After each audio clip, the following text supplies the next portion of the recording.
इन lectures में आपको केवल प्योर लर्निंग कंटेंट मिलेगा, कोई इधर उधर की बातें नहीं, कोई कमेंट्स नहीं, कोई कुछ नहीं।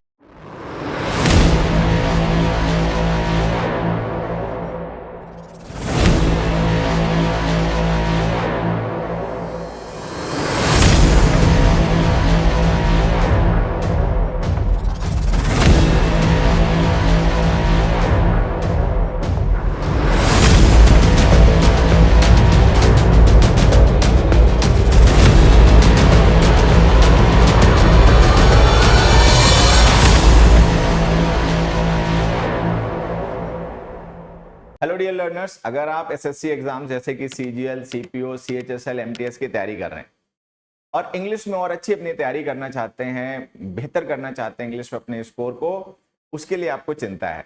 तो आपकी इस चिंता को दूर करने के लिए, आपकी तैयारी में आपकी मदद करने के लिए हम लेकर आ रहे हैं एसएससी अभिनय मैथ्स यूट्यूब चैनल पर इंग्लिश का एक रिकॉर्डेड बैच, जिसमें आपका ग्रामर, रीडिंग कॉम्प्रिहेंशन और वोकैब इन सबकी तैयारी करवाई जाएगी।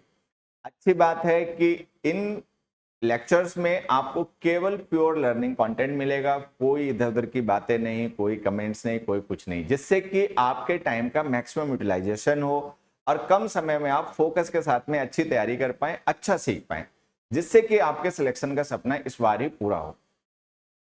तो ये क्लासेस आपको मिलेंगी रोज सुबह 9 बजे। तो हमसे जुड़ना ना भूलें, एसएससी अभिनय मैथ्स यूट्यूब चैनल पर रोज सुबह 9 बजे। अच्छी तैयारी करें, अच्छा सीखें और अपने सपनों को पूरा करें। All the best dear learners. Good morning dear learners, कैसे हैं सभी? चलिए भाई, प्रैक्टिस क्लास 1 आ जाओ, शुरुआत करते हैं। देखो, the company was forced to resort dash untrained staff to use, to be used, to use, to having used. Answer बताएंगे सारे बच्चे।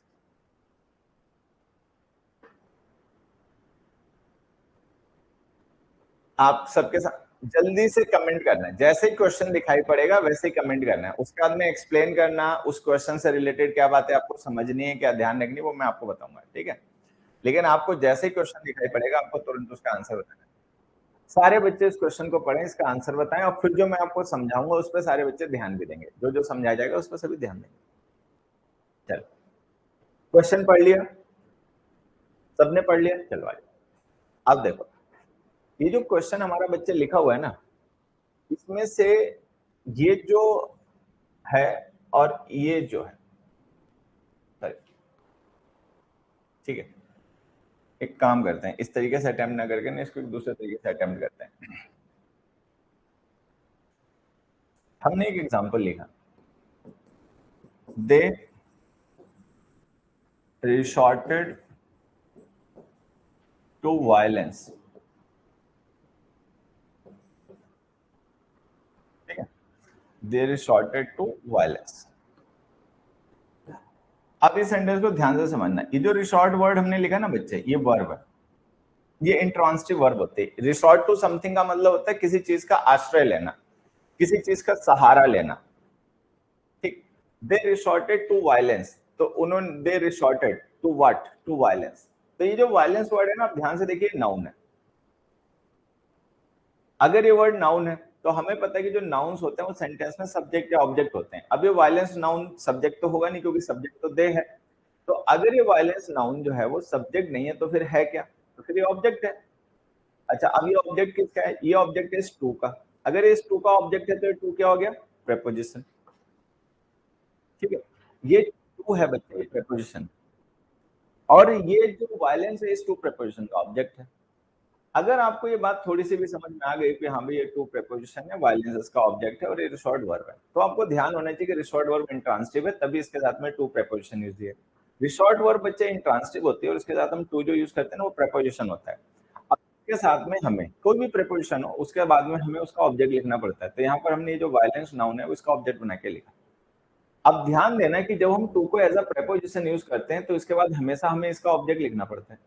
वो ऑब्जेक्ट या तो कोई नाउन होता है या कोई प्रोनाउन होता है, लेकिन अगर हम कभी किसी वर्ब को उसका ऑब्जेक्ट बना के लिखें तो वर्ब हमें जेरंड फॉर्म में लिखनी पड़ती है, ठीक है। लेकिन जब हम टू को यूज करते हैं इन्फिनेटिव बनाने के लिए तो इसके साथ हमें वर्ब की फर्स्ट फॉर्म लिखनी पड़ती है। तो टू के साथ में ये जो हम वर्ब की फर्स्ट फॉर्म लिखते हैं या वर्ब की आईएनजी फॉर्म लिखते हैं, ये वाला कॉन्सेप्ट काफी कंफ्यूजिंग है, काफी पॉपुलर भी और एसएससी के एग्जाम्स में आता भी बहुत है। ठीक है, अब आपको ये समझना है कि जो टू वर्ड होता है, प्रेपोजिशन होता है और इन्फिनेटिव मार्कर होता है। जब ये टू प्रेपोजिशन होता है तब हम इसके साथ में हमेशा इसका ऑब्जेक्ट लिखते हैं, जो कोई नाउन या प्रोनाउन या वर्ब की आईएनजी फॉर्म होती है। लेकिन अगर हम टू का यूज इन्फिनेटिव बनाने के लिए करें तो उसके साथ हमेशा वर्ब की फर्स्ट फॉर्म लिखते हैं।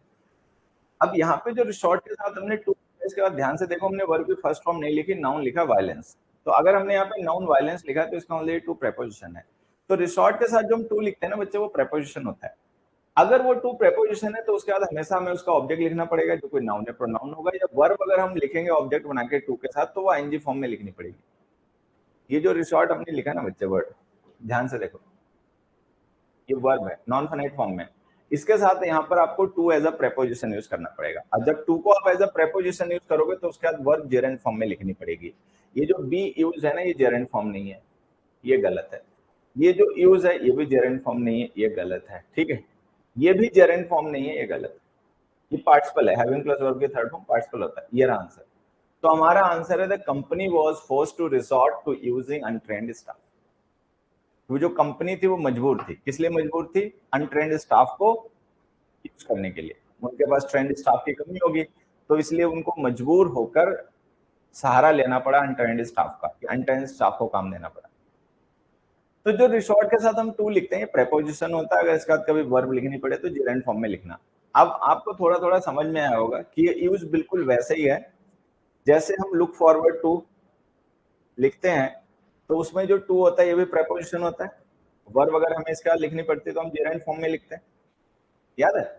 विद अ व्यू टू, इसमें जो टू होता है ये भी प्रेपोजिशन होता है, इसके बाद वर्ब अगर लिखनी पड़े तो जेरेंट फॉर्म में लिखनी पड़ती है। विद एन आई टू, इसमें जो हम टू लिखते हैं ये भी प्रेपोजिशन होता है, अगर इसके बाद वर्ब लिखनी पड़े तो हम जेरेंट फॉर्म में लिखते हैं। ठीक है, इसके बाद में object to, have objection to,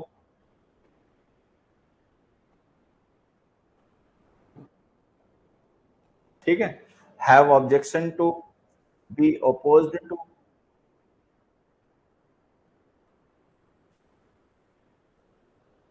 be averse to,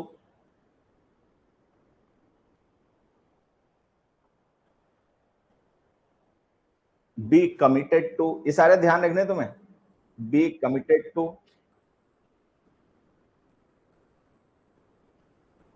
admit to,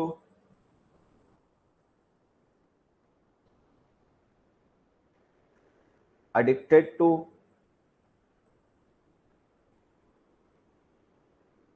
object, object to अच्छा लिख दिया, बी ओपोज टू भी लिख दिया,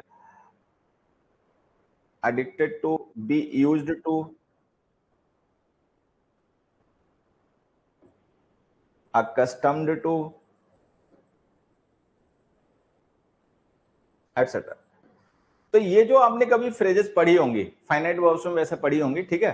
तो जो ये फ्रेजेस आपने फाइनाइट वर्ब्स में, हाँ डिवोटेड टू बिल्कुल बच्चे, और क्या। तो इनके साथ में जो हम टू लिखते हैं ना बच्चे, ये टू इन्फिनेटिव मार्कअप नहीं होता। ये टू इसलिए नहीं लिखा जाता कि इसके बाद में आप वर्ब के फर्स्ट फॉर्म लिख के इन्फिनेटिव बना लो, नहीं। ये टू इनके साथ में जो हम लिखते हैं ना, प्रेपोजिशन है। अगर कोई नाउन प्रोनाउन लिखोगे तब भी इस टू को हमें लिखना ही पड़ेगा। तो जब ये कंफर्म हो गया कि नाउन प्रोनाउन के साथ में भी ये टू लिखना पड़ेगा, तो ये इन्फिनेटिव नहीं रहा, ये जेरेंड हो गया, और ये प्रेपोजिशन हो गया। अगर ये प्रेपोजिशन हो गया तो इसका वर्ब जेरेंड फॉर्म में लिखा। तो हमारा आंसर है यहाँ पे to use. The company was forced to resort to using untrained staff, कि जो कंपनी थी उसको मजबूरी में अनट्रेन्ड स्टाफ को यूज करने के लिए मजबूर होना पड़ा। ये इसका मतलब हो गया। ठीक, तो ये आपके पहले क्वेश्चन का आंसर हो गया। चलो, कितने बच्चों का सही बात है, एक बार कमेंट करके बताना। अगला क्वेश्चन देखो। He dash himself a stiff drink before making his statement to the police officer through poured, filled, sipped। अब ये लिक्विड से रिलेटेड वर्ब। थ्रो का मतलब फेंकना, और का मतलब डालना, उड़ेलना, ठीक है। फिल का मतलब भर देना, सिप का मतलब सिप करना, सिप करके पीते हैं, सिपर आता है। सिपर आता है जो जिम में जाने वाले लोग होते हैं, उसमें अपना रखते हैं, वो क्या नाम, एनर्जी ड्रिंक्स। तो सिपर होता है, वो सिप वर्ब से ही बनता है। चलो आंसर होता है हाँ, नहीं होगा, ये आपको गारंटी देनी है कि वो जो पढ़ा दिया गया उसमें गलतियां हम नहीं करेंगे। हमारी कोशिश ये होगी कि हम पूरा सिलेबस ही पढ़ा दें एग्जाम से पहले पहले क्वेश्चंस की मदद से। He dash himself a stiff drink before making statement to the police officer. चलो, अब देखो क्वेश्चंस को अटेम्प्ट करते समय मैंने किन चीजों का ध्यान रखना होता है और किन चीजों पे हम ध्यान नहीं रखते, कैसे क्वेश्चन को अटेम्प्ट करना है और कैसे हम करते हैं, इस पर ध्यान देना। ये जो क्वेश्चन लिखा हुआ है, ठीक है, इसमें आप ध्यान से देखिए कि ये आपको ऑप्शन में वर्ब दी गई है, ये सारी वर्ब्स हैं। यहाँ पे आप ब्लैंक में वर्ब लिखोगे और इस वर्ब के बाद में आप ध्यान से देखो आपके दो ऑब्जेक्ट लिखे हुए हैं, ठीक है। ये जो हिमसेल्फ है, हिमसेल्फ जो बच्चे है, ये आपका इनडायरेक्ट ऑब्जेक्ट है होम का रिप्लाई, ठीक है। और स्टिफ ड्रिंक जो है ये वर्ड का रिप्लाई डायरेक्ट ऑब्जेक्ट है। तो कहने का मतलब आप यहाँ पे जो भी वर्ब लिखोगे वो डाइट्रांसिटिव वर्ब होनी चाहिए। ही dash himself a stiff drink, ठीक है। ड्रिंक जो है वो नाउन है, हिमसेल्फ जो है वो प्रोनाउन है, रिफ्लेक्सिव प्रोनाउन हिमसेल्फ है। तो नाउन और प्रोनाउन दोनों ही सब्जेक्ट या ऑब्जेक्ट होते हैं। अब ये हिमसेल्फ और स्टिफ ड्रिंक इनमें से कोई भी जो है वो सब्जेक्ट या ऑब्जेक्ट नहीं है, सब्जेक्ट नहीं है, तो ये दोनों ही ऑब्जेक्ट होंगे। अब हमें पता है कि जो हमारे पास इंग्लिश में ऑब्जेक्ट्स होते हैं, ठीक है, तो उनमें से क्या होता है कि अगर हम किसी, देखो पहली बात तो ऑब्जेक्ट क्या होता है, व्हाट है होम का रिप्लाई। ऑब्जेक्ट्स ऐसे नाउन्स या प्रोनाउंस होते हैं जो हम वर्ब के बाद में लिखते हैं ये बताने के लिए कि वर्ब के इफेक्ट को रिसीव किसने किया। और ऑब्जेक्ट्स होते हैं व्हाट और होम के रिप्लाई होते हैं। अब कुछ वर्ब्स ऐसी होती हैं जिनके साथ में केवल व्हाट, या कुछ ऐसी होती हैं जिनके साथ केवल होम का रिप्लाई लिखा होता है। अब मान लो कोई वर्ब ऐसी हो जिसका व्हाट और होम दोनों के रिप्लाई लिखे हो, तो जो व्हाट के रिप्लाई होते हैं उन्हें हम कहते हैं direct objects of the verb, things होती हैं जनरली, ठीक है। होम के रिप्लाई जो होते हैं उन्हें हम कहते हैं इनडायरेक्ट ऑब्जेक्ट, और वो यूजुअली पर्सन्स होते हैं। अब आप यहाँ पे ध्यान से देखो, हिमसेल्फ जो है वो होम का रिप्लाई है, स्टिफ ड्रिंक जो है वो व्हाट का रिप्लाई है। तो जो भी आप वर्ब इस ब्लैंक में लिखोगे उस वर्ब को डाई ट्रांसिटिव होना ही पड़ेगा क्योंकि उसके हाथ में दो ऑब्जेक्ट लिखे हैं। अब एक बार देखो, ये जो हमने यहाँ पे वर्ब्स लिखी हैं, ठीक है, इनमें से कौन सी वर्ब डाई ट्रांसिटिव है। देखो थ्रो तो आएगा नहीं, इसको तो हटा ही दो। थ्रो का मतलब फेंकना होता है, ड्रिंक को फेंकेगा तो कोई भी नहीं। अब फेंकेगा भी तो दूसरे के पास फेंकेगा, अपने पास तो आप फेंक भी नहीं सकते। जब भी हम किसी चीज को फेंकते हैं तो वो चीज फेंकने पर हमसे दूर जाती है ना, हमारे पास तो नहीं आती। अगर हम ही फेंक रहे हैं तो हम फेंक रहे हैं तो वो हमसे दूर ही जाएगी। तो अगर मान लो हम कोई चीज किसी को फेंके भी तो वो हमसे तो दूर ही चली जाएगी, तो हम तो उसके इनडायरेक्ट ऑब्जेक्ट हो ही नहीं सकते, रेसिपिएंट तो हो नहीं सकते कि हम फेंके हम ही रिसीव कर लें। तो थ्रू वर्ब तो इलॉजिकल भी है, तो थ्रू वर्ब तो हटा दो। बच गई आपके पास पोर, फिल और सिप वर्ब। देखो इनमें से कौन कौन से डाइट्रांसिटिव वर्ब है। सिप का मतलब होता है पीना, वो मोनोट्रांसिटिव वर्ब होती है, डायरेक्ट ट्रांसिटिव वर्ब नहीं होती। सिप जो होती है उसके बाद केवल व्हाट का रिप्लाई आता है, वो मोनोट्रांसिटिव है, डायरेक्ट ट्रांसिटिव नहीं है। अब आगे फिल करना, फिल करने, फिल हम किस चीज को करते हैं, कंटेनर को। फिल हम ग्लास को करते हैं, फिल हम बकेट को करते हैं। फिल किया जाता है कंटेनर को, ठीक है, बॉक्स को फिल किया जाता है। ना तो खुद को फिल किया जाता है ना ड्रिंक को फिल किया जाता है, तो फिल वर्ब भी लॉजिकल हो गई। poured, ठीक है। he poured himself a drink, stiff drink, तो इसका मतलब उसने खुद के लिए, himself का मतलब अपने लिए, उसने क्या किया, पोर किया ड्रिंक। मान लो बॉटल है, ग्लास है, ठीक है, तो उसने अपने ग्लास में और ड्रिंक डाल लिया, या किसी और को डाला तो दूसरे को डाल दिया। he poured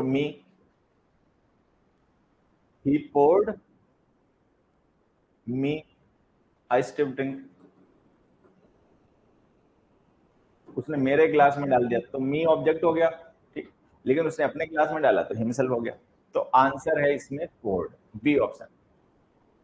कितने बच्चों का सही हुआ एक बार फिर से कमेंट करके बताएं, सारे बच्चे बताएं कितने बच्चों का ये सही हुआ, जल्दी से एक बार कमेंट करके बताएं।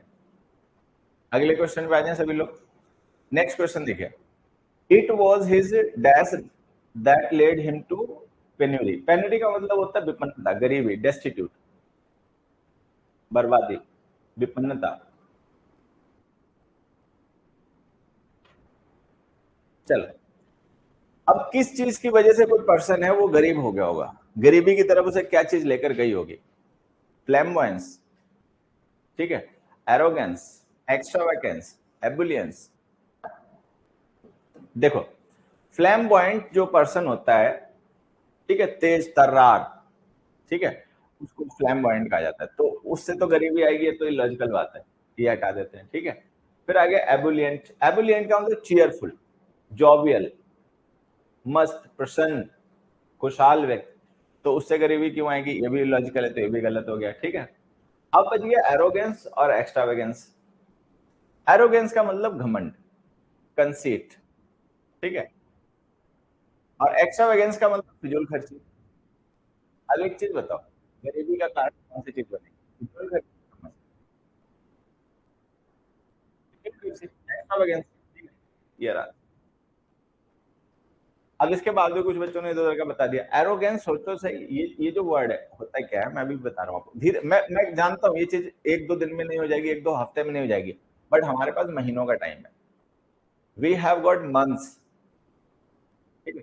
लेकिन अगर हम ईमानदारी से सही तरीके से काम करेंगे तो ये काम हो जाएगा।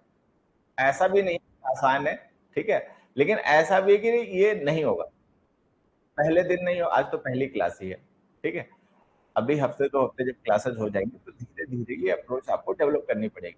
अभी जो आदत है ना कि खाली ब्लैंक देखते हो और ऑप्शन देखते हो, ये छोड़नी पड़ेगी, ठीक है।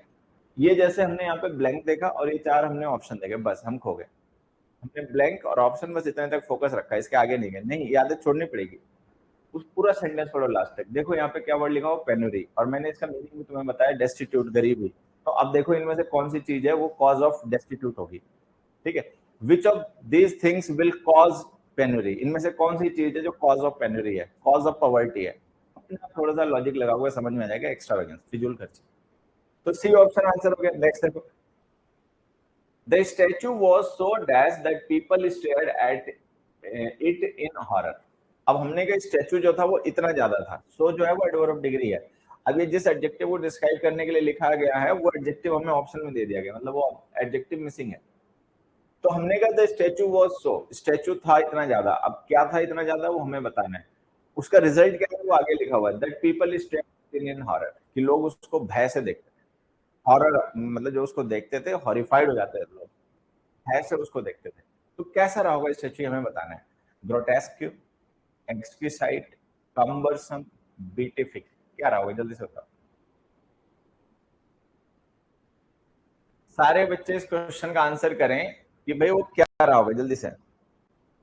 चल, अब देखो ये जो वर्ड्स लिखे ना बच्चे, इनके एक बार आज मीनिंग समझ लेते हैं, सारे बच्चे ध्यान से सुनेंगे। बीटिफिक का मतलब होता है जॉयफुल, ब्लिसफुल, प्रसन्न, ठीक है। तो ये तो हटा दो। बीटिफिक का यूज बेसिकली हम यूज करते हैं पर्सन को डिस्क्राइब करने के लिए, लाइफ को डिस्क्राइब करने के लिए। ब्लिसफुल, ब्लिस का मतलब प्रसन्नता, एक्सटेसी, ठीक है, आनंदपूर्ण, वो तो गलत हो गया। कंबरसम का मतलब होता है ह्यूज, कंबरसम का मतलब क्या होता है बच्चे, ह्यूज, विशाल, बहुत बड़ा था। बहुत बड़ा है मतलब मान लो कोई बहुत बड़ा स्टैचू है, जैसे अपने यहाँ ये जो स्टैचू ऑफ यूनिटी बना है पटेल जी का, गुजरात में बना है ना किसी जगह पर, तो वो स्टैचू ऑफ लिबर्टी जो है वो बहुत बड़ा स्टैचू है, बताते हैं शायद सबसे बड़ा ही है अभी तक दुनिया में, ठीक है। तो अगर बहुत बड़ा इतना बड़ा स्टैचू है तो उसको देखते समय हम आश्चर्यचकित तो हो सकते हैं कि भाई आश्चर्य हो हमें देख कर कि इतना बड़ा स्टैचू कैसे बनाया, ठीक है। लेकिन उसमें भय की क्या बात है, भयभीत क्यों हो जाएंगे, वो तो कोई लॉजिक नहीं, हॉरर तो इलॉजिकल हो जाएगा ना फिर। अगर मान लो हम कम्बरसम यहाँ पे लिख रहे हैं तो कम्बरसम का मतलब तो बहुत विशाल, भारी भरकम। हाँ, केवड़िया गुजरात में हो रहा है, ठीक है। तो उसको देखकर हम क्या हो सकते हैं, ऑ में आ सकते हैं, ठीक है। उसको देखकर हम सरप्राइज शॉक्ड हो सकते हैं, बट हॉरर क्यों हो जाएगा हमें, भय क्यों हो जाएगा। तो ये कंपैरिजन गलत है लॉजिकली वैसे यहाँ पे, ठीक है। एग्जीक्यूटिव साइड का मतलब था of supreme quality, of fine quality, बहुत शानदार। तो फिर वो हॉरर क्यों आएगा, अगर कोई चीज बहुत शानदार है, सुंदर है, अच्छी क्वालिटी की है, ठीक है, सुप्रीम क्वालिटी की है, तो उसमें डर की क्या जरूरत है। तो ये गलत हो गया, आंसर है ग्रोटेस्क, ठीक है। हॉरिड, ग्रोटेस्क्यू का मतलब हॉरिड, भयंकर, हॉरिफाइंग, ठीक है, बहुत घृणित, ठीक है। तो हॉरिफाइंग, हॉरिड और ग्रोटेस्क्यू जो थिंग्स होती हैं उनसे हॉरर कॉज होता है लोगों में। तो हमारा आंसर हुआ एक्सट्रीमली अगली, बहुत ही भयंकर, बहुत ही खतरनाक, जैसे कोई विलेन टाइप का हो, ठीक है। तो हमारा आंसर हो गया पूरा सेंटेंस। देखो इसका आंसर यहाँ पे, जैसे इससे पहले वाला क्वेश्चन था ना बच्चे, तो उसमें देखो हिंट वर्ड ये था पेनुरी, इससे आंसर डिसाइड हो रहा था, ठीक है। इससे पहले वाले क्वेश्चन में क्या था, इससे पहले वाले क्वेश्चन में डायरेक्ट और इनडायरेक्ट जो ऑब्जेक्ट्स थे वो हमें हिंट कर रहे थे, और इस वाले क्वेश्चन में जो हॉरर वर्ड है ना, ये हमारा हिंट वर्ड है। हमारा ऑप्शन कौन सा आंसर होगा वो इस हॉरर वर्ड को रिलेट किए वगैरह आप नहीं बता पाओगे, वो आंसर इससे डिसाइड होगा। अब जो बच्चे पूरा सेंटेंस नहीं पढ़ते, जो केवल ब्लैंक देखते हैं, 4 ऑप्शन देखते हैं, वो गलती करते हैं, ठीक है। तो लास्ट तक आओ, देखो कौन सा वर्ड यूज किया है, ठीक है। कोई भी वर्ड हिंट बन सकता है जो आपको सही ऑप्शन को पिक करने में हेल्प करेगा, लेकिन वो हिंट आपको ढूंढना पड़ेगा, और उसको ढूंढने के लिए आपको पूरा सेंटेंस पढ़ना पड़ेगा। अगर पूरा सेंटेंस पढ़ोगे ही नहीं तो हो सकता है सेंटेंस में हिंट हो लेकिन आप उसको देख ही ना पाओ, ठीक है। अगला देखो, your son doesn't dash you at all. Your son doesn't dash you at all.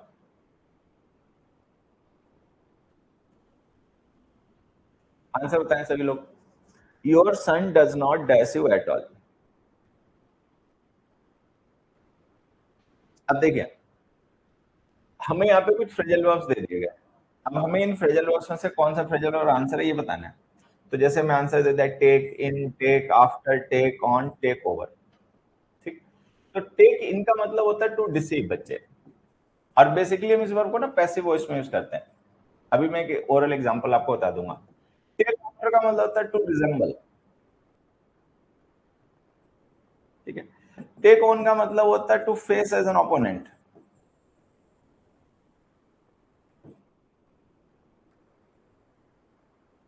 ठीक है। टेक ओवर का मतलब होता है to gain control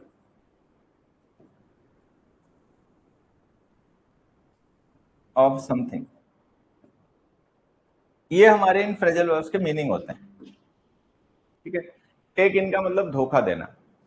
he was taken in by his friends, उसके अपने धोखों मतलब दोस्तों के द्वारा धोखा दिया गया, ठीक है। टेक आफ्टर का मतलब टू रिजेंबल, किसी के जैसा दिखना, ठीक है। ही टेक्स आफ्टर हिज मदर, वो अपनी माँ के जैसा दिखता है। टेक आफ्टर का मतलब रिजेंबल करना, शकल सूरत में हूबहू होना किसी के जैसा, ठीक है। टेक ऑन का मतलब मुकाबला करना, सामना करना, फेस करना। India take on Pakistan in finals. Take over का मतलब to gain control of something, ठीक है, किसी चीज पे अपना कंट्रोल कर लेना। That company has taken over our country, they will take over this business, वो इस बिजनेस को टेक ओवर कर लेंगे, ये ऐसा मतलब हो गया, ठीक है।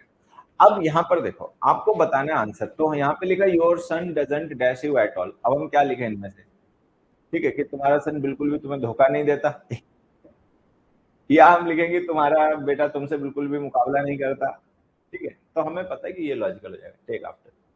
Your son does not take after you at all, तुम्हारा बेटा तुम्हारे जैसा तो बिल्कुल नहीं लगता। तो आंसर क्या है, बी।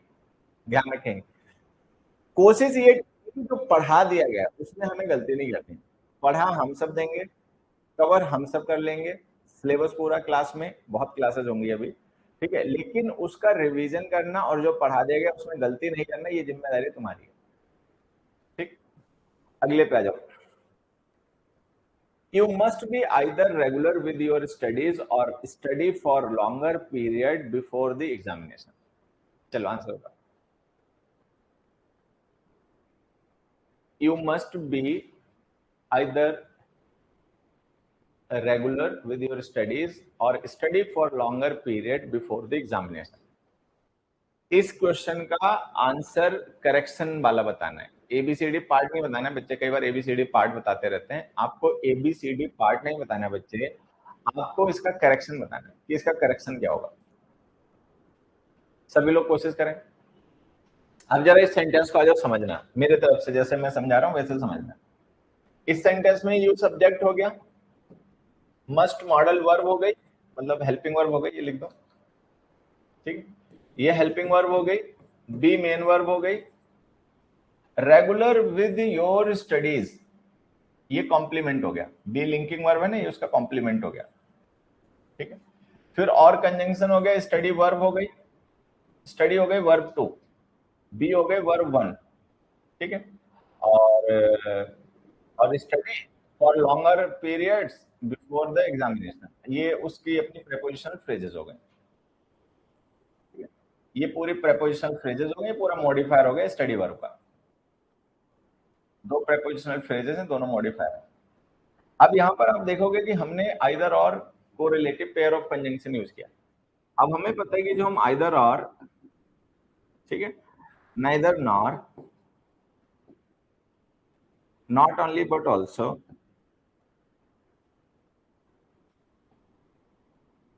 ये जो कंजंक्शंस यूज करते हैं ये हमारे कोरिलेटिव कंजंक्शंस होते हैं। और ये कैसे कोरिलेटिव कंजंक्शंस होते हैं? जो कि कोऑर्डिनेट होते हैं। ये कोऑर्डिनेट कोरिलेटिव कंजंक्शंस होते हैं। इनमें होता क्या है, इनमें होता क्या है कि जो और है, नॉर है, बट है, ये हमारे कोऑर्डिनेट कंजंक्शंस है। फैन बॉयज होता है ना, जैसे फैन बॉयज होता है फॉर एंड नॉर बट और येट सो, ठीक है। तो ये जो और है, नॉर है, बट है, ये देखो यहाँ रहे, ठीक है। तो ये हमारे कोऑर्डिनेट कंजंक्शन है। इनका हम यूज करते हैं सेम रैंक के स्ट्रक्चर्स को जोड़ने के लिए। सेम रैंक के स्ट्रक्चर्स का मतलब क्या है? हाँ, सेम रैंक के स्ट्रक्चर्स का मतलब है सब्जेक्ट को सब्जेक्ट से जोड़ना, कॉम्प्लीमेंट को कॉम्प्लीमेंट से जोड़ना, मॉडिफायर को मॉडिफायर से जोड़ना, ऑब्जेक्ट को ऑब्जेक्ट से जोड़ना, प्रेडिकेट को प्रेडिकेट से जोड़ना, यही होता है। अब आप ध्यान से देखो, हमने आइदर को लिखा है रेगुलर से पहले। रेगुलर क्या है? एडजेक्टिव है और कॉम्प्लीमेंट है बी वर्ब का। और को हमने लिखा है स्टडी से पहले। स्टडी क्या है? वो मेन वर्ब है, ठीक है। तो ये हम गलत कनेक्शन कर रहे हैं। या तो दोनों को हम कॉम्प्लीमेंट से पहले लिखें आइदर और को, या दोनों को हम वर्ब से पहले लिखें। कॉम्प्लीमेंट हमारे पास दो है नहीं, क्योंकि बी वर्ब का एक ही कॉम्प्लीमेंट है, रेगुलर विद योर स्टडीज। तो हम कॉम्प्लीमेंट्स को तो कनेक्ट कर नहीं सकते, दो वर्ब्स को कनेक्ट कर सकते हैं। तो हमें और को लिखना पड़ेगा वर्ब टू से पहले, जो कि सही जगह लिखा हुआ है। आइदर को लिखना पड़ेगा वर्ब वन से पहले, जो कि सही जगह नहीं लिखा हुआ है। ये आंसर हो गया। तो आंसर पता है क्या बच्चे? You must either be regular with your studies और study for longer period before the examination. तो ये क्वेश्चन हो गया हमारा। नेक्स्ट पे आ जाते हैं। नेक्स्ट क्वेश्चन देखिए बच्चे, सारे बच्चे नेक्स्ट क्वेश्चन का आंसर देखें।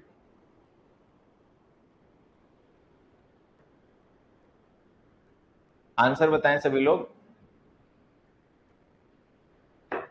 When viewing from his point of view, the entire episode assumes a different color altogether. चलो, अब इस क्वेश्चन को आ जाओ देखते हैं। इस क्वेश्चन में बच्चे हमने क्या लिखा? When viewing from his point of view, जब उसके पॉइंट ऑफ व्यू से देखें, the entire episode assumes a different color altogether. चलो, बहुत अच्छा क्वेश्चन लिखा है ये, ठीक है। लेकिन मैं एक छोटा सा क्वेश्चन अपनी तरफ से लिख रहा हूं तुम लोगों के लिए। एक बार इसका आंसर बताएं। देखिए,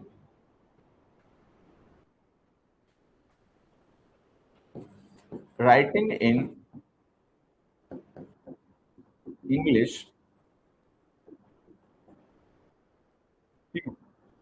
the masses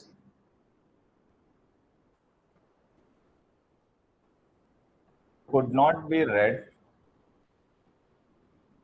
by them,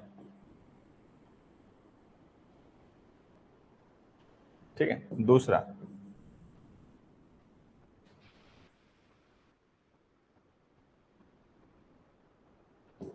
waited at the stop a bus, he was run down by a bus। अब ये दो क्वेश्चन एक बार देखें सारे बच्चे, थोड़ा सा ना अपना कॉन्टेक्स्ट जो है उसको रिलेट कर लें। मतलब एक बार क्या कॉन्सेप्ट है, क्या मैं आपको समझाना चाह रहा हूं, उसके लिए पहले एक बार तैयार हो जाएं। ये दो क्वेश्चन सारे बच्चे पढ़ें। Writing in English, the message could not be red bye them.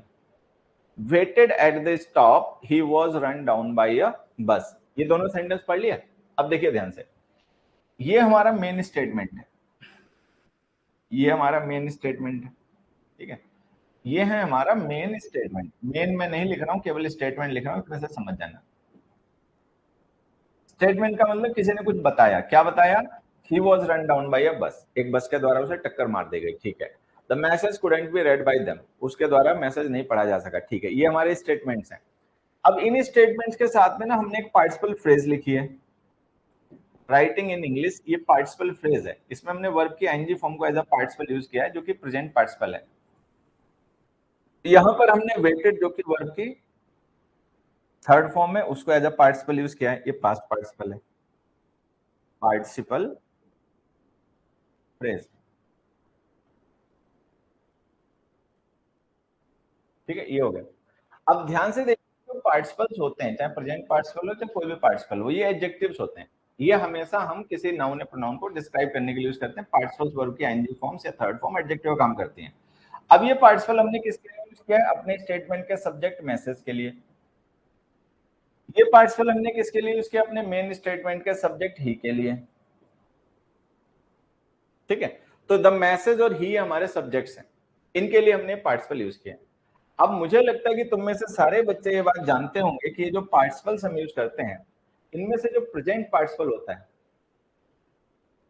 जो हमारे पार्टिसिपल्स होते हैं ना बच्चे, इनमें से जो प्रेजेंट पार्टिसिपल होता है, वर्ब की आईएनजी फॉर्म जो एडजेक्टिव का काम करे, इसका मीनिंग एक्टिव होता है। इसका यूज हम ऐसे नाउन्स के लिए करते हैं जो उस वर्ब के डूअर हो, जिसको हमने पार्टिसिपल बना के लिखा है।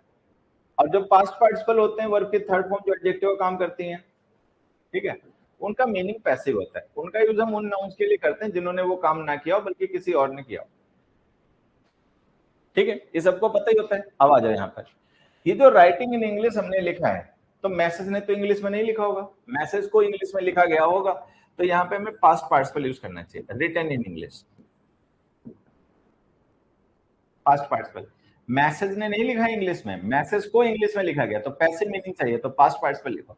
यहाँ पर ही जो है उसको वेट नहीं किया है, ही जो है वो वेट कर रहा होगा स्टॉप पे, जब गाड़ी उसके ऊपर चढ़ गई, तो वेटिंग लिखो। अब जल्दी से मुझे बस ये बता दो, ये जो ए और बी क्वेश्चन है, ये समझ में आया कि नहीं? अगर पहले कभी नॉन फाइनाइट वर्ब्स पढ़ी हैं, तो मेरे हिसाब से समझ में तुम्हें आना चाहिए। जल्दी से कमेंट करके बताओ, ए और बी क्वेश्चंस जो हैं, जो मैंने अपनी तरफ से लिख के तुम्हें समझाए बच्चों, ये समझ में आए कि नहीं? आ गए ना? फिर से देखो, एक बार बता देता हूँ, ध्यान से सुनना। Writing in English, the message couldn't B red bye them. The message couldn't B red bye them हमारा स्टेटमेंट है। ठीक है, राइटिंग इन इंग्लिश हमने एक पार्टिसिपल फ्रेज उसके लिए यूज किया है। Waited at the stop, he was run down by a bus, इसमें he was run down by a bus हमारा स्टेटमेंट है, और वेटेड एट द स्टॉप जो है वो पार्टिसिपल फ्रेज है। अब हम देख रहे हैं कि जो हमारी पार्टिसिपल फ्रेजेस हैं, उनका यूज हमने ही और द मैसेज के लिए किया है। अब एक जगह हमने पार्टिसिपल लिखा एनजी फॉर्म में राइटिंग, जो कि प्रेजेंट पार्टिसिपल होता है, और एक जगह लिखा वेटेड वर्ब के थर्ड फॉर्म, जो कि पास्ट पार्टिसिपल होता है। ठीक है, अब हमें पता है पास्ट पार्टिसिपल जो होते हैं वो पैसिव मीनिंग जब कन्वे करना हो तब यूज किए जाते हैं, और प्रेजेंट पार्टिसिपल जो एक्टिव मीनिंग कन्वे करना हो तब यूज किए जाते हैं। अब प्रेजेंट पार्टिसिपल और इसका मतलब क्या होता है, ये भी समझ लीजिए। एक्टिव पैसिव का मतलब क्या होता है? पार्टिसिपल का यूज आप जिस नाउन के लिए कर रहे हो, अगर वो नाउन ही उस पार्टिसिपल वाली वर्ब का डूअर है, तो प्रेजेंट पार्टिसिपल एक्टिव मीनिंग। अगर आप जिस नाउन का यूज, जो पार्टिसिपल का यूज जिस नाउन के लिए कर रहे हो, वो नाउन उस वर्ब का डूअर नहीं है जिसे आपने पार्टिसिपल बनाया, बल्कि कोई और है, तो पैसिव मीनिंग चाहिए, तो आपको वहां पे लिखना पड़ेगा पास्ट पार्टिसिपल। ठीक है, अब हमें पता है कि जो ही है वही वेट कर रहा होगा बस स्टॉप पे। ठीक है, तो हम लिखेंगे waiting, waiting eight the stop. यहाँ पर जो हमने लिखा है द मैसेज, इस मैसेज ने इंग्लिश में नहीं लिखा है, मैसेज को इंग्लिश में लिखा गया होगा, इसीलिए हमने लिखा रिटर्न। अब जब ये बातें समझ में आ गई, तो उस एग्जाम्पल पे जाओ। इस एग्जाम्पल में थोड़े समय के लिए, अगर हम थोड़े समय के लिए देखो, being from his point of view, ये कोई क्लॉज नहीं है, फ्रेज है। ठीक है, फ्रेज का यूज हमने किसके लिए किया? एंटायर एपिसोड के लिए। अब जो एंटायर एपिसोड है वो व्यू करेगा या उसको व्यू किया जाएगा, बस ये बता दो। एंटायर एपिसोड जो है वो व्यू करेगा या उसको व्यू किया जाएगा? व्यू कोई और करेगा, तो थोड़ा भी सेंस लगाओगे तो जान जाओगे, एपिसोड व्यू नहीं करेगा, एपिसोड को व्यू किया जाएगा दूसरों के द्वारा। तो यहाँ पे पैसिव मीनिंग की रिक्वायरमेंट है, पैसिव मीनिंग की रिक्वायरमेंट है, तो परफेक्ट वो पास्ट पार्टिसिपल लिखो, viewed. When viewed from his point of view, जब उसके पॉइंट ऑफ व्यू से देखा जाए, the entire episode assumes a different colour all together. तो हमें पता है जो हमने पार्टिसिपल फ्रेज यूज किए ना, ये हमने किसके लिए यूज किया? द एंटायर एपिसोड के लिए। एपिसोड व्यू करेगा नहीं, एपिसोड को व्यू किया जाएगा, तो हमें पैसिव मीनिंग चाहिए, पैसिव मीनिंग चाहिए तो पास्ट पार्टिसिपल लिखो, व्यू, बस सिंपल सा है।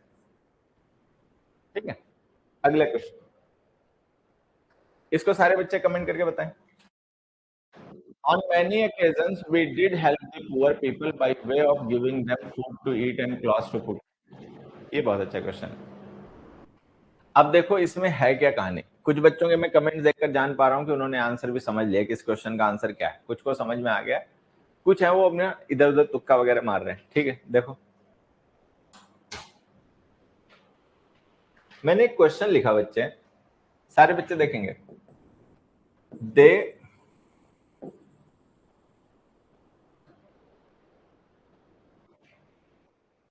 यहां लिखो, दे gave him a chair to sit.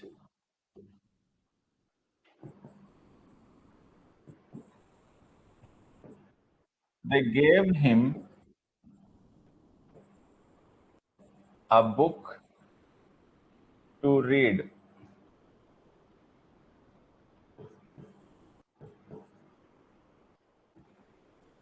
They bought him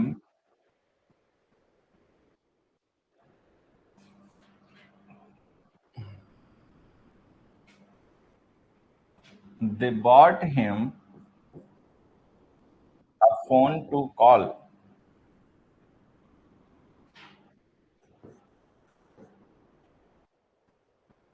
No airline is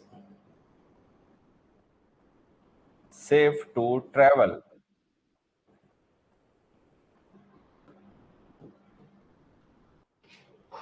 ठीक है बच्चों, अब ध्यान से देखो, यहां पर हमने एक इन्फिनेटिव यूज किया टू सिट, यहां पे यूज किया टू रीड, यहां पे यूज किया टू कॉल, और यहां पे यूज किया टू ट्रेवल। और ये इन्फिनेटिव आप ध्यान से देखोगे तो हमने यूज किया चेयर के लिए, ये हमने यूज किया बुक के लिए, ये हमने यूज किया फोन के लिए, ये और ये हमने यूज किया वैसे तो सेफ के लिए। एक्चुअली ये जो इन्फिनेटिव लिखा गया ना, सेफ एडजेक्टिव के लिए लिखा गया, लेकिन जो एडजेक्टिव है वो कॉम्प्लीमेंट है एयरलाइन नाउन के लिए। तो आप सीधे मान लो कि आपने ये जो टू ट्रेवल इन्फिनेटिव है वो एयरलाइन नाउन के लिए लिखा है। ठीक, अब यहाँ पर हमने कुछ इन्फिनेटिव कुछ नाउन्स के लिए लिखे हैं। आपको छोटा सा कोशिश ये करनी है कि ये जो इन्फिनेटिव हमने इन नाउन्स के लिए लिखे हैं, अगर हम उन इन्फिनेटिव्स को ही अगर हम उन इन्फिनेटिव्स को मेन वर्ब बना लें और उन नाउन्स को उन मेन वर्ब्स का ऑब्जेक्ट बना के लिखें, तो देखें कि हम लिख पाएंगे। जैसे मान लो अगर हम ऐसे लिखें ही सैट अ चेयर, तो क्या ये सही होगा? अगर हम ऐसे लिखें ही रेड अ बुक, तो क्या ये सही होगा? अगर हम ऐसे लिखें ही कॉल्ड अ फोन, तो क्या ये सही होगा? हम ऐसे लिखें ही ट्रेवल्ड एयरलाइन, तो क्या ये सही होगा?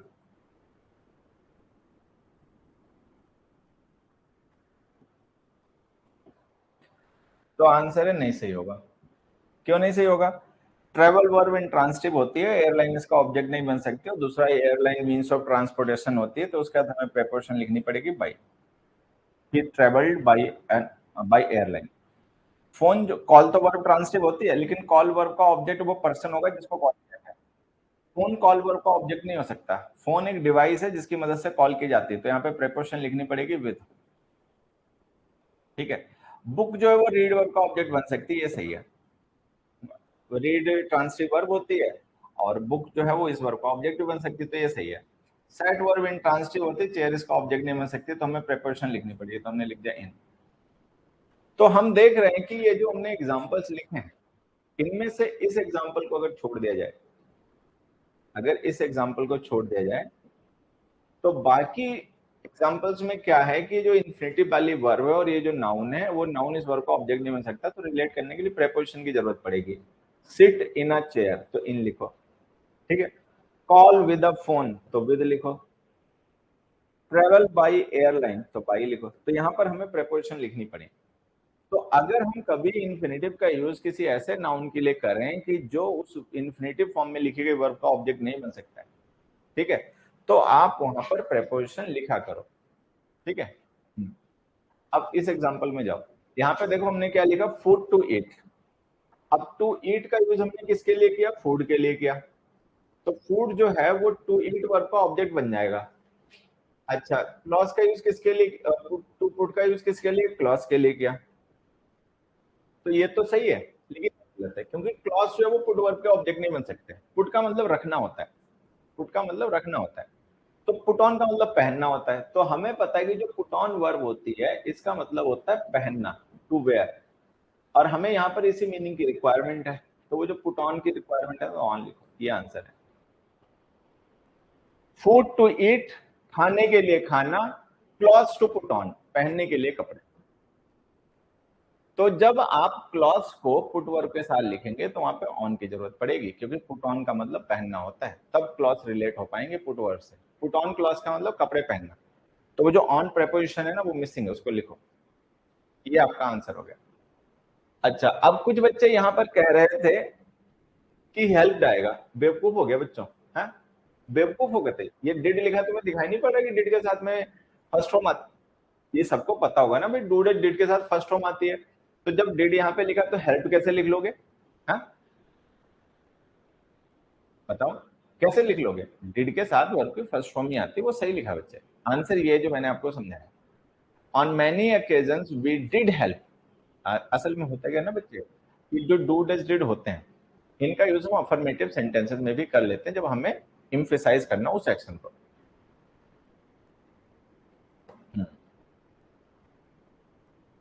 चेयर के साथ देखो मैं बता देता हूं, कई बार बच्चों में ऐसा कंफ्यूजन रहता है कि हम चेयर के साथ इन लिखें या ऑन लिखें, तो मैं देखो बताता हूं। जो बेसिक कंसेप्ट है वो ये है कि ऐसी चेयर्स जो फ्लैट होती हैं उनके साथ हम ऑन लिखते हैं, ठीक है। लेकिन ऐसी चेयर जिनमें हैंड्स होते हैं, ऑफिस चेयर्स वगैरह जैसे होती हैं, तो उनके साथ हम इन लिखते हैं। आर्म्स होते हैं ना जिनमें चेयर्स में, जिनमें आर्म्स होते हैं उनके साथ हम इन लिखते हैं। अब आप ऑन लिखो या इन लिखो, इससे कोई फर्क नहीं पड़ता, कॉन्टेक्स्ट बदल जाएगा। ऑन लिखोगे तो इसका मतलब ये माना जाएगा कि जिस चेयर को रेफर किया जा रहा है वो फ्लैट चेयर है, ठीक है, और उसमें बस बैक है, आर्म्स नहीं है, ठीक है, क्योंकि अगर बैक भी नहीं होगी तो फिर उसको स्टूल कहा जाएगा, ठीक। लेकिन अगर कोई ऐसी चेयर है जिसमें आर्म्स है, ठीक है, तो उसके साथ में इन यूज किया जाएगा। तो ऑन लिखाओ या इन लिखाओ, आइदर इज करेक्ट, दोनों को लेकर ध्यान रखा करो। मोस्टली प्रेफर किया करो इनको, क्योंकि ज्यादातर चेयर्स आर्म्स वाली ही होती हैं, ठीक है। अगले क्वेश्चन पे आ जाओ। These days, job opportunities are not as well as they used to be in the early 70s.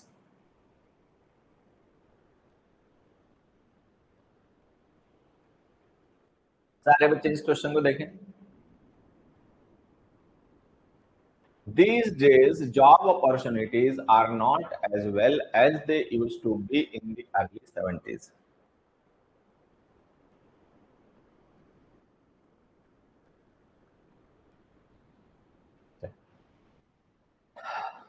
बहुत अच्छा क्वेश्चन है, लेकिन पता नहीं तुम लोगों को अभी समझ में नहीं आया होगा, हो सकता है। देखो, he can dance as best, better, sorry, as better as you. दूसरा,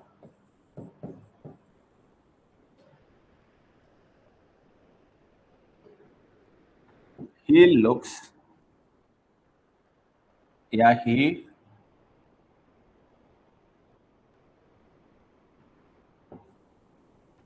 looks as best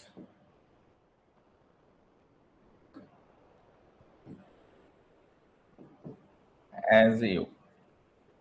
ये दो क्वेश्चन सही करने हैं, ये दो, उसे छोड़ दो, ऊपर लिखा है उसे छोड़ दो बच्चे, ठीक है।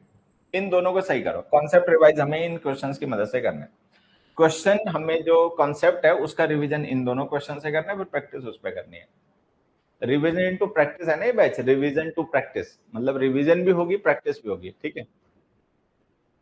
तो ये जो दो क्वेश्चंस मैंने लिखे इनसे हम कॉन्सेप्ट रिवाइज करते हैं कि कॉन्सेप्ट क्या है जो हमें अप्लाई करना है।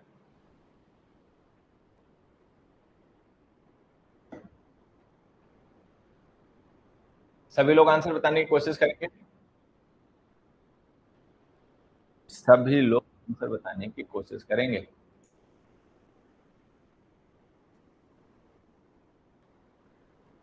चलो देखो ध्यान से, अरे इसको सही कर लेते हैं बच्चे, डांस लिख लो, इसको करो डांस।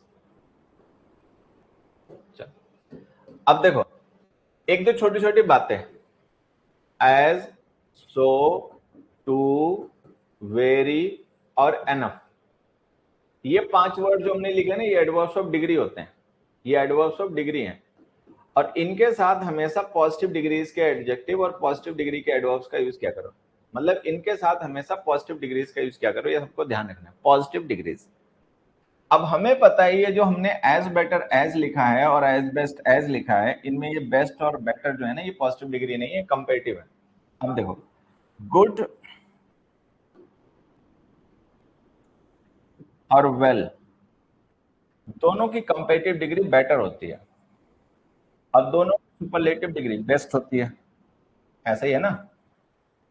तो बेटर और बेस्ट, ये गुड और वेल दोनों की कंपेरेटिव और सुपरलेटिव डिग्रीज होती हैं। अच्छा, इनमें डिफरेंस क्या होता है गुड और वेल में? गुड एडजेक्टिव है, ठीक है, वेल एडवर्ब है, यही डिफरेंस है। अब यहां देखिए, ये जो बेटर हमने लिखा है ये कंपैरेटिव डिग्री है, और हमें पता है ये कंपैरेटिव डिग्री गलत है, इसको हटाना है, और ये सुपरलेटिव डिग्री ये भी गलत है, हमें हटाना है। हमें पता है यहाँ पे पॉजिटिव डिग्री लिखनी है। अब पॉजिटिव डिग्री में तो हमारे पास ऑप्शन दो है, गुड भी है वेल भी है। अब हम क्या लिखें, क्योंकि बेटर और बेस्ट तो गुड और वेल दोनों की कंपैरेटिव डिग्री होते हैं और दोनों की सुपरलेटिव डिग्री होते हैं। तो ध्यान से देखो, ये जो डांस हमने लिखा ना, ये एक्शन वर्ब है। एक्शन वर्ब्स के बाद में एडवर्ब नहीं आते, सॉरी एडजेक्टिव्स नहीं आते, एडवर्ब आते हैं, तो यहाँ पे एडवर्ब चाहिए होगा। लुक्स लिंकिंग वर्ब है, लिंकिंग वर्ब के बाद में एडजेक्टिव आते हैं, एडवर्ब नहीं आते, तो यहाँ पे एडजेक्टिव चाहिए होगा। तो जहां पर एडजेक्टिव की जरूरत है वहां पे आप लिखो गुड, जहां पर एडवर्ब की जरूरत है वहां लिखो आप वेल, ये आंसर, ठीक है। तो हम क्या लिखेंगे, he can dance as well as you, he looks as good as you, ठीक है, ये समझ में आ गया। अब इसी बात को जो यहाँ से आपको कॉन्सेप्ट मैंने रिवाइज करवाया, इस क्वेश्चन में अप्लाई करो। यहाँ देखो हमने क्या लिखा, आर, ये हमारी वर्ब है, लिंकिंग वर्ब है, तो अगर ये लिंकिंग वर्ब है तो इसके बाद हमें लिखना पड़ेगा एडजेक्टिव। एडजेक्टिव वेल नहीं होता, गुड होता है, तो यहाँ पे लिखो गुड।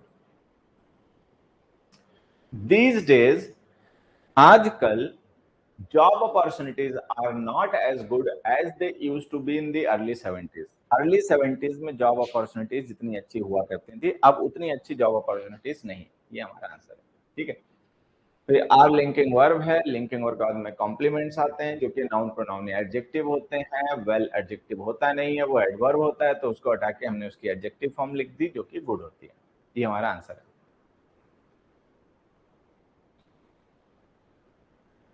कंपैरिजन इक्वल क्या है बेटा, देखो होता क्या है, मैं यहाँ देखो समझा देता हूँ, सारे बच्चे ध्यान देंगे।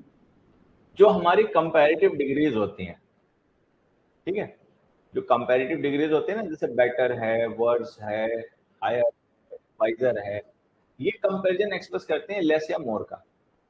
लेकिन ये जो सिमिली स्ट्रक्चर्स होते हैं, ठीक है, ये कंपैरिजन शो करते हैं इक्वल का। इक्वल का मतलब बराबर, he can dance as well as you, कि वो उतना ही अच्छा डांस कर सकता है जितना तुम, तो ये बराबर है बच्चे, ठीक है, तो इसीलिए हम पॉजिटिव डिग्री लिखेंगे।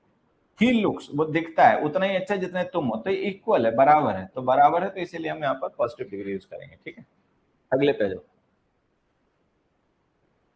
although the manager was keen on getting the work be done through Sudhir yesterday, he tried to avoid it। अब हम कह रहे हैं हालांकि जो मैनेजर था वो इस बात पे मतलब उत्सुक था, किस बात पे, कि वो काम करवाए सुधीर से, लेकिन ये ट्राई टू अवॉइड इट, लेकिन उसने उसको टालने की कोशिश की। आंसर बताएं सभी बच्चे, ये जो क्वेश्चन है ना बच्चे, इसका आंसर सभी बच्चे जल्दी से बताएं। देखो, ये है कि पॉजिटिव वर्ब का कॉन्सेप्ट, उस पर बेस्ड क्वेश्चन है। पॉजिटिव वर्ब पढ़ाया हुआ ना वर्ब चैप्टर में, देखो यहाँ, I shall get him to do my homework, ठीक है। दूसरा, I shall get my homework done। देखो ये कॉन्सेप्ट यहां से रिवाइज करना बच्चे, जो हमने कॉस्टिव वर्ब में पढ़ा होगा, कि जब हम गेट वर्ब को यूज करते हैं as a causative verb, as a verb of causation, ठीक है, तो जिस वर्ब को हम कॉस्टिव बना रहे होते हैं वो वर्ब या तो इन्फिनेटिव फॉर्म में या पास्ट पार्टिसिपल फॉर्म में आती है। वो डिपेंड करता है इस बात पे कि जो हमने गेट वर्ब के बाद ऑब्जेक्ट लिखा है, ठीक है, वो उस वर्ब के लिए जिसे हम कॉस्टिव बना रहे हैं डूअर है कि नहीं। अब जैसे हिम है, हिम जो है वो इस टू डू वर्ब का डूअर है, तो ये जो टू डू वर्ब है ये एक्टिव मीनिंग कन्वे करेगी, क्योंकि जो हिम है वही होमवर्क को करेगा, हिम को नहीं किया जाएगा, हिम करेगा होमवर्क को। तो एक्टिव मीनिंग चाहिए था तो हमने टू डू लिखा इन्फिनेटिव। लेकिन अगर हम गेट वर्ब के बाद में कोई ऐसा ऑब्जेक्ट लिख दें जो उस वर्ब के लिए जिसे हम कॉस्टिव बना रहे हैं डूअर ना हो बल्कि डूअर कोई और हो, जैसे होमवर्क जो है वो काम नहीं करेगा, कोई और काम करेगा, ठीक है, होमवर्क को कोई और करेगा, होमवर्क नहीं करेगा, तो यहाँ पे हमें पैसिव मीनिंग चाहिए। पैसिव मीनिंग चाहिए तो हमने पास्ट पार्टिसिपल लिख दिया। तो जब हम गेट को यूज करते हैं बच्चे एज अ कॉस्टिव वर्ब, ठीक है, तो इसके साथ में जो लिखा गया ऑब्जेक्ट होता है, गेट के बाद में जो लिखा गया ऑब्जेक्ट होता है उसके बाद हम या तो इन्फिनेटिव लिखते हैं अगर एक्टिव मीनिंग चाहिए हो, या फिर पास्ट पार्टिसिपल लिखते हैं जो पैसिव मीनिंग चाहिए हो। और ये आपका कॉस्टिव वर्ब चैप्टर का कॉन्सेप्ट है, आपको वर्ब चैप्टर में मैंने ही पढ़ाया होगा,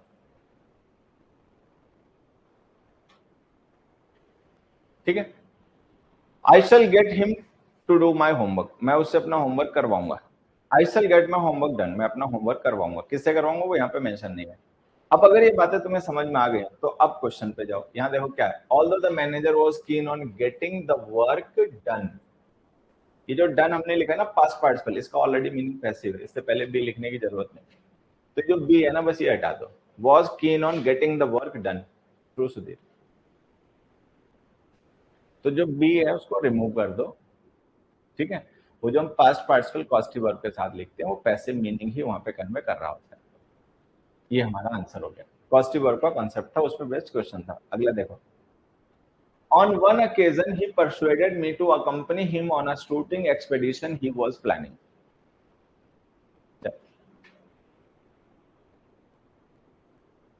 अब देखो, he persuaded me, उसने मुझे परसुएड कर लिया, अब परसुएड किया पास्ट में, ठीक है, और उसने परसुएड मुझसे किस लिए किया कि मैं उसके साथ जाऊं, किसमें साथ जाऊं, एक एक्सपेडिशन में, शूटिंग एक्सपेडिशन।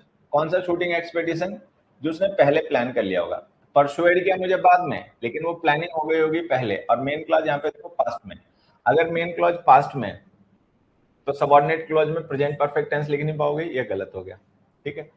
परसुएड किया उसने पहले, तो जिस चीज के लिए उसने मुझे परसुएड किया वो प्लान पहले बन चुका होगा, तो उसको लिखना पड़ेगा पास्ट परफेक्ट में।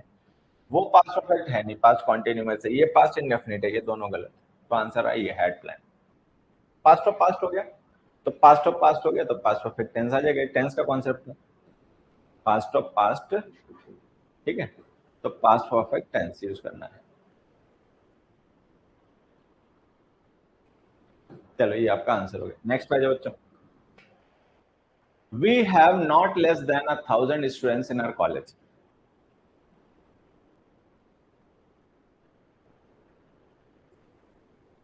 ये तो मुझे लग रहा है थोड़ा इजी आंसर आ गया।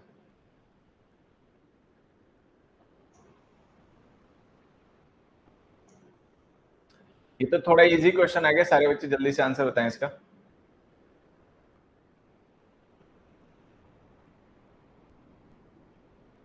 चल, एक चीज कि यहां पर हमने देन लिखा हुआ है, ठीक है, देखो मैं ऐसे बता देता हूं, हमारे पास इंग्लिश में ना दो डिटर्मिनर फ्रेजेस होती हैं, एक होती है नो लेस देन और एक होती है no fewer than. No fewer than, ठीक है, इनमें होता क्या है, ये जो नो फ्यूअर देन है और नो लेस देन है, ये दोनों ही डिटर्मिनर्स हैं, इनके बाद में हमें लिखना पड़ता है नाउन, ठीक। अब नो लेस देन जो है ना इसका यूज हम करते हैं अनकाउंटेबल नाउन्स के साथ में, अनकाउंटेबल नाउन्स, ठीक है। नो फ्यूअर देन का यूज हम करते हैं काउंटेबल नाउन्स के साथ में,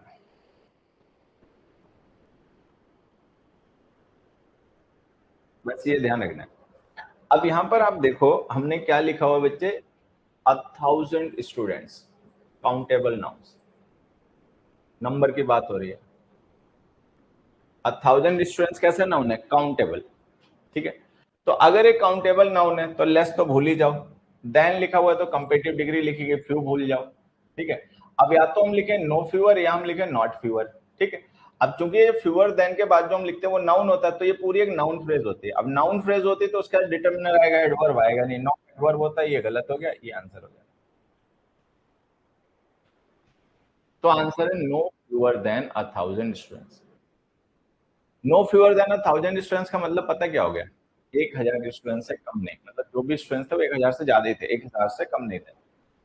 अगला देखो, व्हेन शी रिगेन्ड कॉन्शियसनेस, जब उसको दोबारा होश आया, ठीक है, she was stretched in the ditch out, soaked to the skin, skin तक मतलब पानी में डूबी हुई थी, ठीक है, और उसने खुद को पाया। शी वाज, वो थी, कहां पर थी अब हमें बताना है। क्वेश्चन पढ़िए बच्चे और आंसर बताइए। सारे बच्चे इस क्वेश्चन को पढ़ें और इसका आंसर बताएं जल्दी से।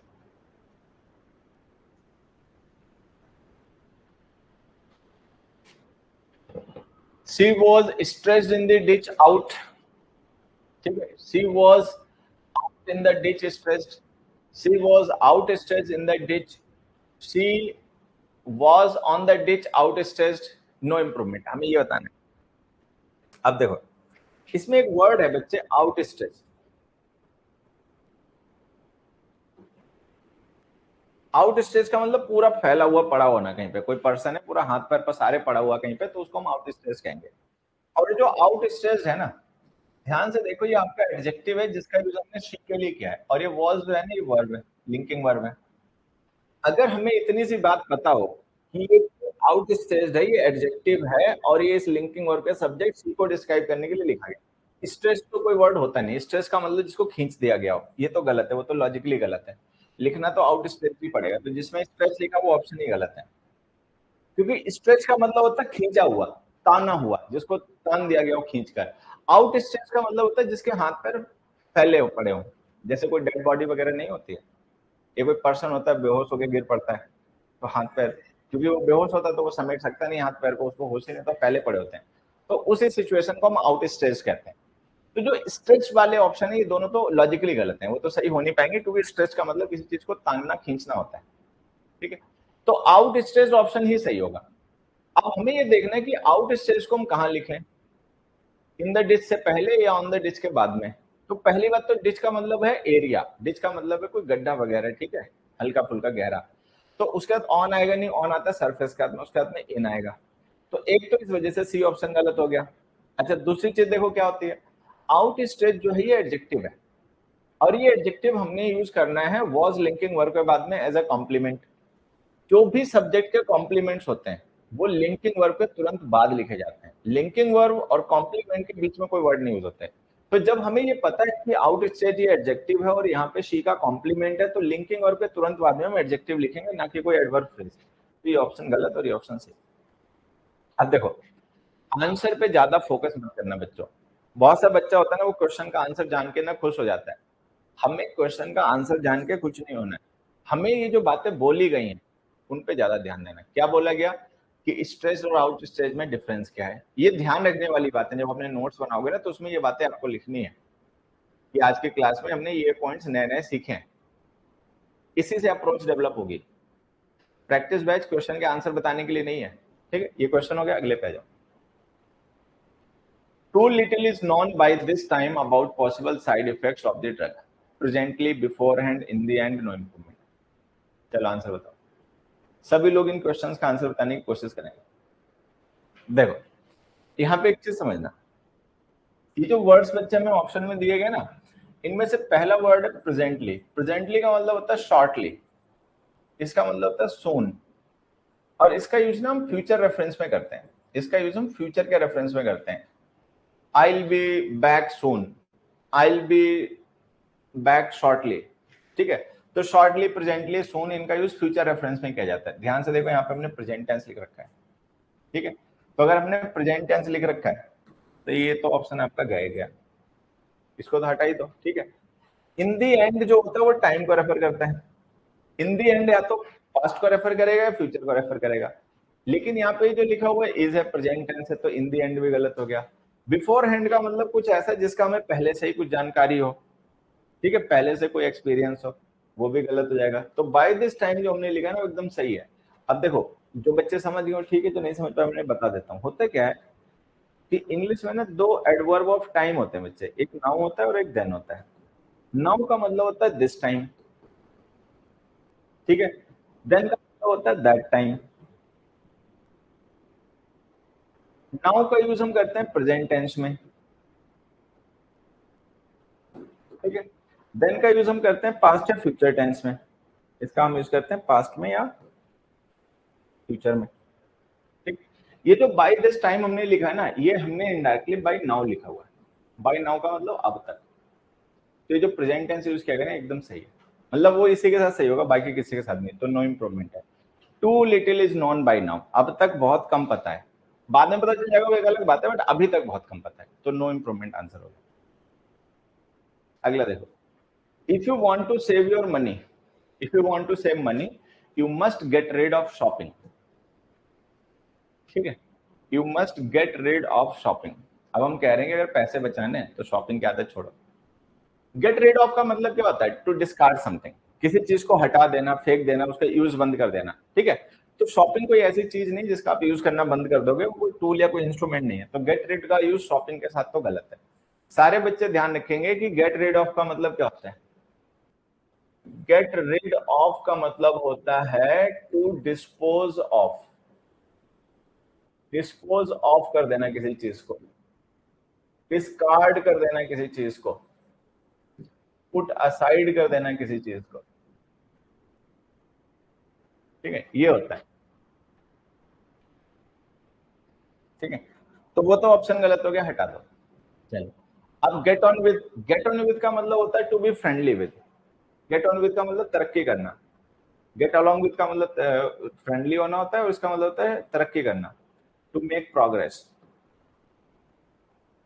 ही is getting on well with his job, जैसे कोई पर्सन है अपनी जॉब में खूब अच्छी तरक्की कर रहा है, मतलब ठीक है, प्रमोशन वगैरह उसको खूब मिल रहे हैं, तो हम कहेंगे he is getting on well with his job. They are getting on well with their studies, कोई लोग हैं अपनी खूब बढ़िया से मन लगा के पढ़ाई लिखाई कर रहे हैं, खूब तरक्की कर रहे हैं, तो हम कहेंगे they are getting on well with their practice, ठीक। तो ये भी लॉजिकल हो जाएगा शॉपिंग के सेंस में। कट डाउन ऑन का मतलब होता है टू कर्टेल, कमी करना, किसी चीज में कमी लाना, कटौती करना, ठीक है। पुट अप विद का मतलब होता है टू बेयर विद, सहन करना, बर्दाश्त करना, ठीक है। तो हमें पता है शॉपिंग कोई ऐसी चीज तो है नहीं, जिस कोई गर्मी सर्दी तो है नहीं कि हमें उसे बर्दाश्त करना पड़ेगा, सहन करना पड़ेगा, कर्टेल करना पड़ेगा, भाई शॉपिंग कम करनी पड़ेगी। हर महीने की 1.5 लाख की शॉपिंग करते हो तो 50,000 1 लाख की शुरू कर दो। तो आंसर है cut down on, if you want to save money you must cut down on shopping, तो भाई शॉपिंग थोड़ी कम करो, कर्टेल करो, ठीक है। ये क्लोज टेस्ट आपको मैं होमवर्क में दे रहा हूँ, आप सबको ये अटेम्प्ट करना है अपने आप। कल की क्लास में मैं पहले ये आपके साथ डिस्कस करके फिर आगे बढ़ूंगा, मतलब कल की क्लास में इसको डिस्कस करके फिर हम लोग आगे बढ़ेंगे, तो ये आपका होमवर्क है जो हम कल की क्लास में डिस्कस करेंगे, और इसको अपने आप अटेम्प्ट करना है एक बार। आंसर्स नहीं है इसमें, क्लोज टेस्ट के आंसर नहीं है, ठीक है। आंसर दे देते हैं ना फिर बच्चा दिमाग नहीं लगाता, और हमारा काम है दिमाग लगवाना, क्योंकि आंसर बता देंगे तो हमने फिर क्या करा, हमने तो तुम्हारा कोई फायदा नहीं कर पाएंगे। अगर हम केवल क्वेश्चन का आंसर तुम्हें बता देंगे तो जो हम तुम्हें सिखाना समझाना चाहते हैं वो नहीं हो पाएगा ना। हम चाहते हैं कि तुम भी अपना दिमाग यूज करो, ठीक है, सोचो समझो, क्वेश्चन को समझो, ऑप्शन को समझो। तो आज के लिए इतना ही, और बाकी 2 पेज इंग्लिश के रोज पढ़ने की आदत डालिए, ठीक है। बाकी सब कुछ अगली क्लास में, अभी के लिए फिलहाल में इतना ही, ठीक है।